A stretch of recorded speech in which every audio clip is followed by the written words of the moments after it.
Imyaka 70 irashize tuyobotse inganda, ibyari icyaro, ibyari ibiryo bizima byavaga mu baturage bivuyeho, tuyoboka ibiryo byo mu nganda no mu masoko n'ibindi byose bivuye iyo tutazi. Ibyo byagiye bigira ikibazo gikomeye ku buzima bwacu n'ubw'abana bacu cyane cyane.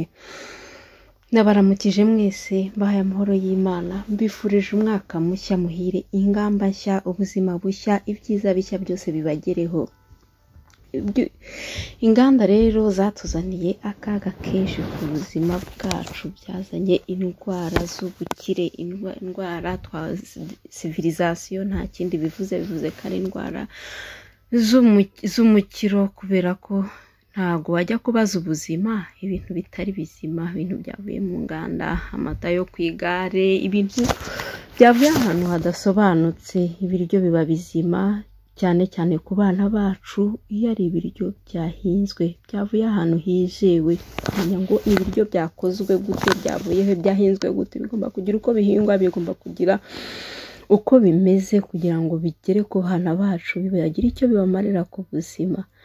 Ibyo bintu rero by'inganda byagiye bituzanira ibibazo byo mu matwi no mu muhogo no mu cyo, usanga abana bacu barwara uducurane, barwara utwo tuntu twose, ugasanga uruhu rutameze neza, bagira ibintu ku ruhu byinshi, barwara bumva mu gifu hatameze neza, kwihagarika kwabo. Nibyo ngibyo ushobora kureberaho ukaba uti umwana wanjye ameze ati, n'igihe n'umwana akubwira ati ntabwo ushoboka kunywa amata, ntabwo ese turabumva iyo batubwiye ntabwo nshaka kurya iki, cyangwa ukabona umwana ashaka kurya iki ngiki. Ndabyibuka kera cyane nkiri umwana, iyo nafataga karoti nkayihekenya nasangaga bibaye ibibazo na mama, kuko we yumvaga ibyiza ari uko itekwa, kugira ngo ingirire akamaro ari uko iteka. Ariko si ubwo turebye, kuko dusanga karoti ifite akamaro niyo yatetswe, iyo amaze gutekwa deja iba amaze gupereza 30%.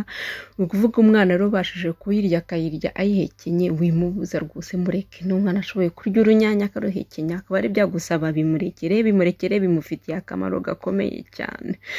Ibyo rero ndabivugira yuko nkikiga ubwarimu batubwiraga indwara twagiye twiga, za amunezi, za paramunezi, za byose, za trouble d'attention. Ibyo ntabwo nageze mbibona mu bana nigishije, nkigisha kandi nigishije imyaka 4 hafi. Ntabwo abana bagiraga izo ndwara, twari tuzizi mu bitabo gusa. Ni mu gihe rero naje nsanga abana benshi nibyo biberamo, usanga umwana hano ngo afite dyslexie, afite ibibazo byinshi byagiye biterwa n'inganda, kuko bo bafite n'inganda nyinshi. Ntago umwana ashobora kumenya ngo amata ava hehe, ni mu ikarito, ni mu magazine, ni mu iki byose. Ibyo byose byagiye bigira ingaruka ku buzima bw'abana, cyane cyane byagiye bibafata mu mutwe. Kuko ikibazo abantu batazi gikomeye nuko mu nda, ibyo turya, ibyo twinjiza mu nda, abantu nshobora kujana ibyo kurya ni ingenzi cyane. Muhanga mu Hippocrate yaravuze ati ibiryo bibe umuganga wawe wonyine, ibyo urya bibe umuganga wawe wonyine. Ndabyemeza, ibyo nibyo, ni ukuri ibyo kurya nibyo byakagombye kuba muganga wawe ukuvura. Abandi baganga baza byananiranye, kandi iyo byananiranye ubwo uba winaniwe.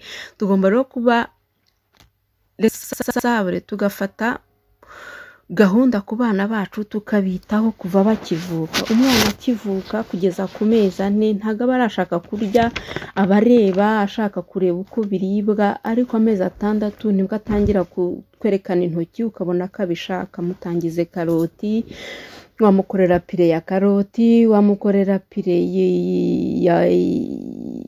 ya babyita potiro, ibihaza biriya nibyo umuntu aheraho ahereza umwana. Yageze rero yarangije kubihetura byose, abigerageje ibyoroheje nka karoti, ibihaza, wamujyana no ku bindi nka epinari, nka borokori, nka amashu, tundi twose ukagerageza ibyo byose. Bagera ku mezi 7 ushobora kumushyiriramo inyama. Iyo umwana ageze ku mezi 7 ashobora kurya inyama z'umweru 2 mu cyumweru. Yagera ku mezi 8 ho wamushyiramo amapuwaso amafi ameze neza.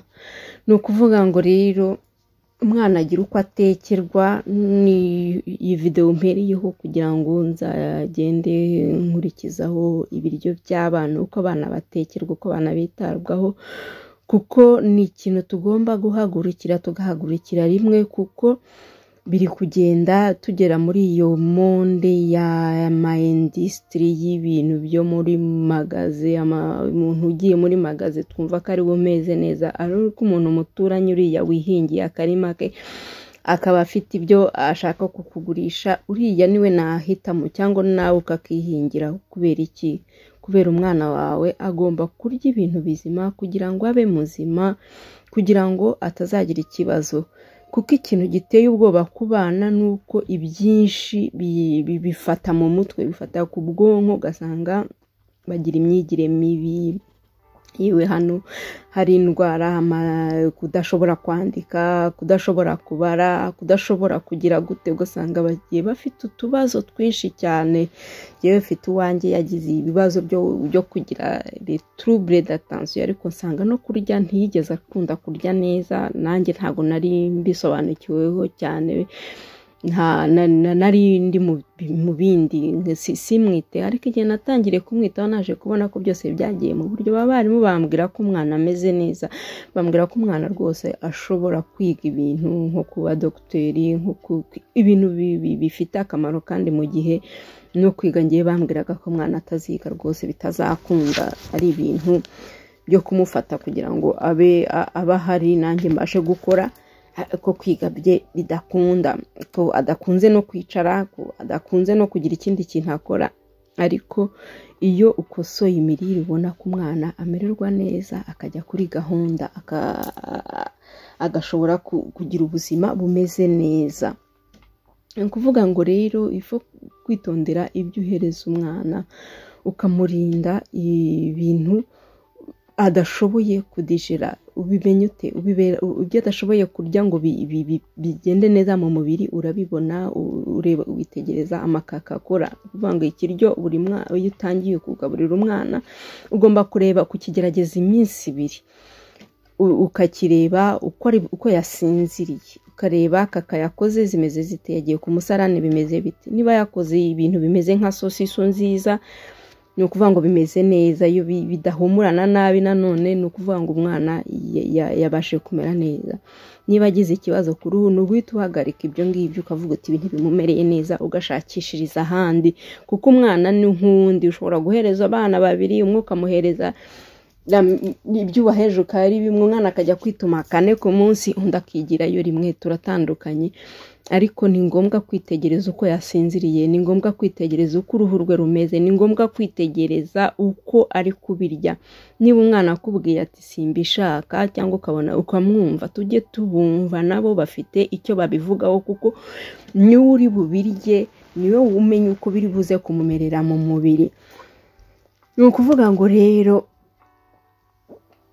ni ukwitondera ibyo byose. N'umwana akubwira ati sinshaka amata, ashobora kuba hari ikintu kiri kumubwira kiti amata ntakumereye neza mu mubiri, yareke ushakisha ikindi wamuhereza cyayasimbura. Hari ibindi wasimbuza ibiryo by'abana. Nyabuna amaseriyale ntago ari ngombwa ku bana, ibiryo bizima, amapure, imboga, izo nyama kuva ku mezi 7, ifi kuva ku mezi 8, n'ibintu byo gushyiraho umuntu akabyitondera.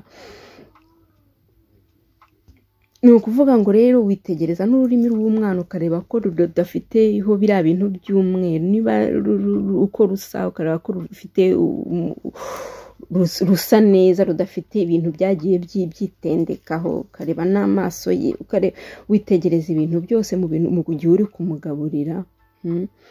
Ni ukuvuga ngo rero kandi ikintu ugomba kwitondera kindi ku mwana, umwana ntago arya umunyu ataragera ku mezi 18. Icyo gihe iyo umuhaye umunyu ntago uba uri kumukorera neza, kubera ko umwana afata umunyu ageze ku mezi 18.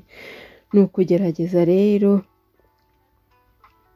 tukagerageza guhereza umwana buri byose ariko ukareba ibyo abasha kudijera, no kuvanga ibyo abasha kumufasha kujya ku musarana. Abanyarwanda bajyaga babivuga neza, muranyara.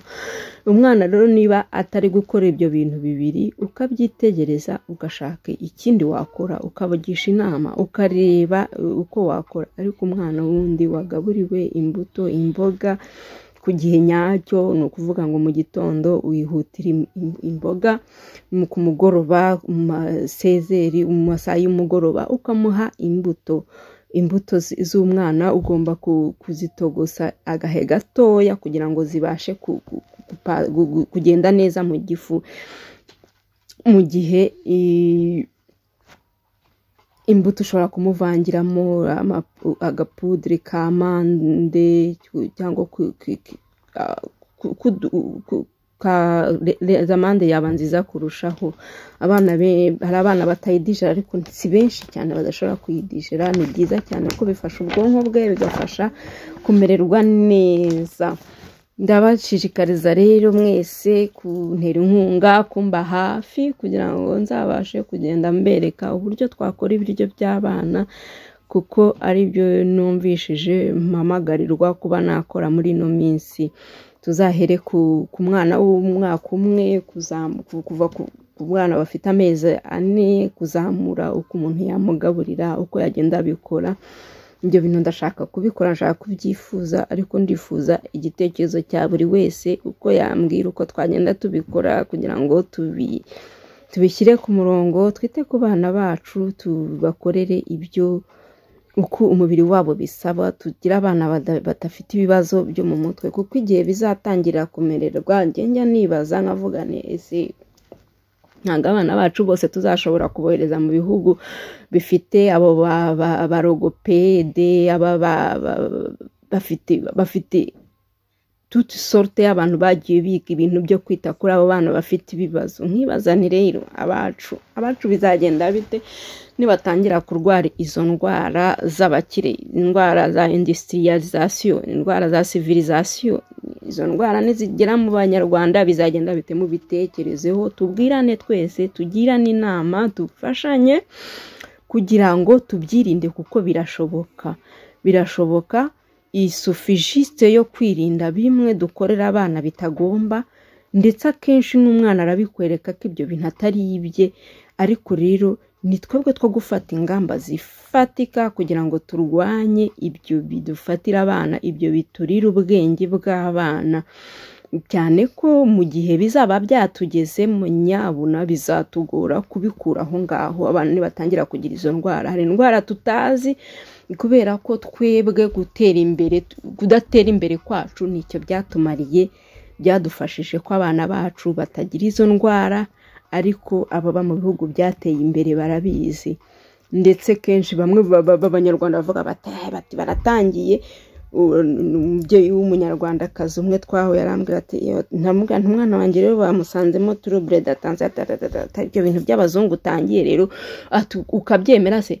Ati buriya barashaka kuguterereza umwana wawe inyuma. Ndabyemera kubera ko nabonaga uko umwana wanjye yifata, nabona uko yifata mu bandi. Narigishije, nigisha abana bageze muri 70-60, nkavuga ndabyemera kubera ko noneho ndyemera, kubera ko noneho nzi ko ubu ngubu byahindutse kandi byagiye mu buryo ubu noneho ameze neza, abasha gukurikira mu bandi, abasha kumva ibyo umwarimu amubwiye, ndetse akibwiriza, agafata devoir ze nk'igihe atarimo.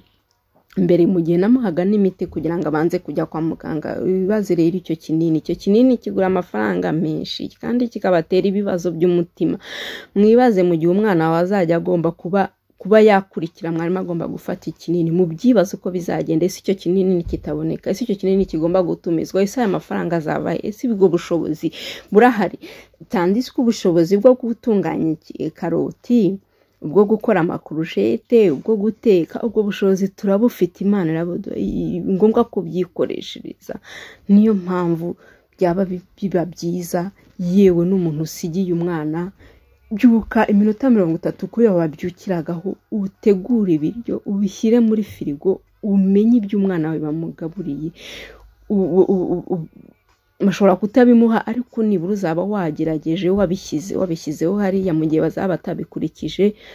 bizaba ari ikindi kibazo. Ariko mu gihe wateguriye utwo kurya umwana wawe ukadusiga, ubuzi icyo yariye, ukagutaho ukamenya uko yariye, muri rusange bigenda neza, kubera ko ndacyabisubiramo, mu gifu cyacu niho hibitse ubudahangarwa bw'umubiri bitatu bya kane. Mubyibaze, mu bitekerezo, mubishyire mu bwenge, twumve icyo twakorera abana bacu. Nyabona rero ndabinginze abashoboye kunshyigikira, abafite ibitekerezo babifashanya, tugafashanya, tukirinda, kubera ko nibitugeraho bizasya bitanzitse. Ntago aho bafite abaganga, niba byarabagejeje aho ngaho, hari no kwishakira amasoko no kwishakira akazi, urumva harimo abantu tutanazi rwose. Sinibaza ko abarogopede bazwi cyane, umubwiye gushaka umurogopede mu Rwanda byakoroha guhita umubona. Gushaka hari benshi abo nabashe gukonsulta abarogopede, abakine, bobati, abantu benshi cyane usanga bari aho ngaho, n'abareba ku ruwasanse z'umwana. Abo bose ni abaganga bari aho, kandi urabishyura, buri wese uramwishyura. Mu gihe watunganyije imirire y'umwana ukamwitaho kuva akivuka, bitunganya neza, nta kibazo wagira cy'imirire. Ngaho rero mbifurije amahoro y'Imana, mbifurije kuramba no kumererwa neza no kubwurwa neza. Nyabuna ndabategereje kugira ngo dufatanye dutere imbere, twite ku bana, cyane twite ku bana, kuko umubiri wacu, ndabisubiramo, ubashije kubikora. Iyi sufi ni ngombwa kuwuhereza ibiri ngombwa, umubiri ugakora uko bigomba, kandi no kwitegereza, no kubasha kumva abo bana, no kubasha kwiyumva uko umubiri ukubwira. Ese uravuga ko nkora iki? Ese uravuga ko mbigenza gute? Ni gute ndi bubigenze? Ubwenge mbere na mbere. Nyabuna dusenge n'Imana iduhe ubwenge bwo kumenya icyo tugomba gukora n'icyo tutagomba gukora, kugira ngo ubuzima bugende neza. Nyabuna mujye mwibuka ko ubu buzima ni kado y'Imana yaduhaye, tugomba kubufata neza uko bigenda kose. Icyo byadusaba byose mugira